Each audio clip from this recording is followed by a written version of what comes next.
સાઈરામ દવેજીના હાસ્યરણ વાણીના વરસાદમય સાનિધ્યમાં ભરૂચ કેજે ચોકસી પબ્લિક લાઇબ્રેરીનું નવનિર્મિત ઓડિટોરિયમ ભરૂચની સાહિત્ય અને કલા પ્રેમીઓ માટે ખુલ્લું મુકાયું।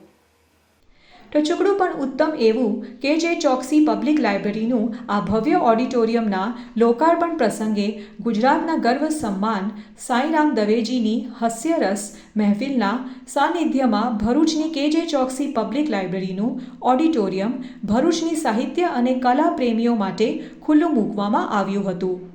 તે પ્રસંગે પુસ્તકાલયના સ્થાપક શ્રી ગૌતમભાઈ ચોકસી, પ્રોજેક્ટ ડાયરેક્ટર મનન ચોકસી, ભરૂચ જિલ્લાના વિકાસ અધિકારી શ્રી પ્રશાંત જોશી સાહેબ, શ્રી મયુર ચાવડા સાહેબ, લોકગાયક શ્રી અભયસિંહજી તથા કલા અને સાહિત્ય પ્રેમી મહાનુભાવો ઉપસ્થિત રહ્યા હતા। જ્યાં જ્યાં પુસ્તકાલય ત્યાં ત્યાં સાક્ષાત જ્ઞાનની દેવી માતા શારદા નિવાસ કરતી હોય છે। એવા માતા શારદાના નિવાસ કેજે ચોકસી પબ્લિક લાઇબ્રેરીમાં 2015ની શ્રોતા સંખ્યા સમાવી શકાય એવો ભવ્ય સભાખંડ ભરૂચની જનતા માટે ખુલ્લો મૂકવામાં આવ્યો। પુસ્તકો આપણા એકાંતને ખાણે છે અને આપણા મિત્ર બની સતત આપણે પ્રેરિત કરતા રહે છે। એવા જ્ઞાન ભંડાર ધરાવતા પુસ્તકાલયની યશકલગીમાં એક નવું પીછું ઉમેરાયું, જે ભરૂચ જિલ્લા માટે ખૂબ ખુશીના સમાચાર છે।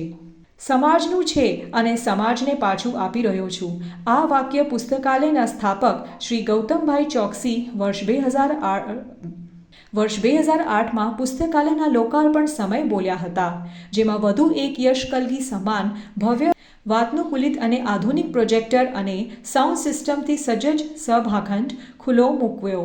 ત્યારે પણ તેઓએ એ જ ઈચ્છા વ્યક્ત કરી કે ભરૂચની સાહિત્ય અને કલાપ્રેમી જનતા ખરા અર્થમાં લાભ લે અને સમાજ ઉપયોગી કાર્યમાં જોડાતા રહે। હાસ્યરસથી સૌ ભાવકોને તરબોળ કરનાર શ્રી સાઈરામ દવેજી આ ભવ્ય એડિટોરિયમ અને પુસ્તકાલયની વિવિધ પ્રવૃત્તિથી પ્રભાવિત થઈ બોલ્યા કે ભરૂચની જનતા ખરેખર નસીબદાર છે કે તેઓને આટલું ભવ્ય પુસ્તકાલય ભેટમાં તો મળ્યું જ છે, જેની સાથે સાથે સોને પે સુહાગા સમાન ભવ્ય એડિટોરિયમ પણ મળ્યું, જે માટે તેઓએ ચોકસી પરિવારનો ખૂબ આભાર માન્યો હતો અને જણાવ્યું કે પોતાના વડીલની યાદમાં અને એમના ઉદ્દેશ્યને ખરા અર્થમાં સાકાર કરવા માટે આવું નિસ્વાર્થ ભાવનું કાર્ય કરવું એ વ્યક્તિની સાદગી અને વિવેક દર્શાવે છે। વાત પુસ્તકોની કરી પુસ્તકાલયની તથા દુલારાય કાગજીના દુહા અને રામાયણના પ્રસંગોની વાતથી સૌને મંત્રમુગ્ધ કરનાર વ્યવસાય શિક્ષક અને લોકગાયક તથા હાસ્ય કલાકાર શ્રી સાઈરામ દવેજી વાણીનો સૌએ લાભ લીધો હતો। તેઓએ દરેકને જીવનમાં પુસ્તકોને મિત્ર બનાવવાની હાંકલ કરી હતી તથા કેટલાક ઉપયોગી ગ્રંથો ઘરમાં વસવા જોઈએ અને વાંચવા એ માટે સૌને વિનંતી કરી હતી। તેઓએ જણાવ્યું કે જો આપણે જ્ઞાન અને પોતીકાંપણાથી વિમુખ થતાં બચવું હશે તો આપણે પુસ્તકોને મિત્ર બનાવવા પડશે, કેમ કે પુસ્તકો કદી દગો નથી કરતા કે સામો પ્રતિકાર કરતા, તેઓ તો હંમેશા તમને સાથ આપવા તત્પર હોય છે।